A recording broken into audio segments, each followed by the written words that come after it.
The subject of today's video is truvada, fact or fantasy. Truvada was authorized in 2014 as a medication to prevent the infection of or transmission of the AIDS virus. Now, in D.C., Washington, D.C. of the United States of America, the AIDS new infection rates have been declining since 2014. But with only a 30%, a little over 30%, I think it was 34% of gay men taking truvada, is this necessarily a direct link to the reason why that's happening?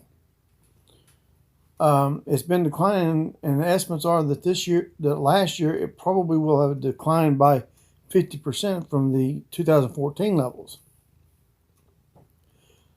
Now that sounds like truvada is a good medicine. But then I look at Swaziland in Africa, and guess what I see? I see new infection rates started to decline in 2010, 4 years before truvada was approved. 4 years before. By the time truvada was approved, their new HIV infection rates, which is what causes AIDS, had dropped 40-something% before truvada even hit the market. Think about that, folks. It dropped 40-something% before truvada ever hit the market. So what really caused the drop in Africa and in the United States? I propose it was the death of so many people with HSV, herpes simplex virus, numbers 1 and 2, predominantly number 2. In Africa, which is where Swaziland is located at, HSV cases, or herpes, have dropped from 2003 at a high of 66.7%, according to the World Health Organization. By 2012, that number had dropped to 31%. Just 31% had HSV by 2012, by the same organization, the World Health Organization, did both studies. And if I remember, I think the World Health Organization released the 2012 data in either 2015 or 17. I'm not sure which. I got a hold of it last year. And when I redid my AIDS test. It was called the 10S rule that I posted in on South African comment section in one of their news stories on AIDS. Back then, it was only about 10% effective that I could mathematically prove. But now I can prove a probable success rate of upwards of 99%. Depending on what community you're in and stuff like that, it varies a few percent one way or the other.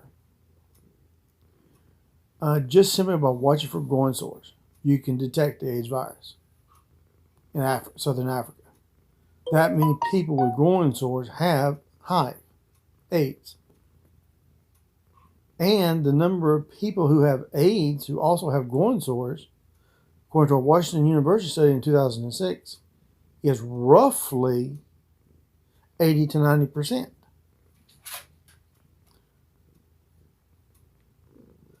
So, what is causing the reduction in the United States in the number of new HIV infections?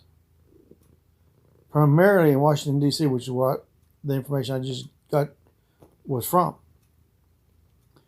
It was from one of their organizations that they had set up for implementing their plan to reduce HIV to zero in a surrounding area in Washington, D.C. Just think about that.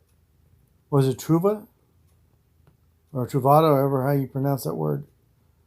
That's a medication.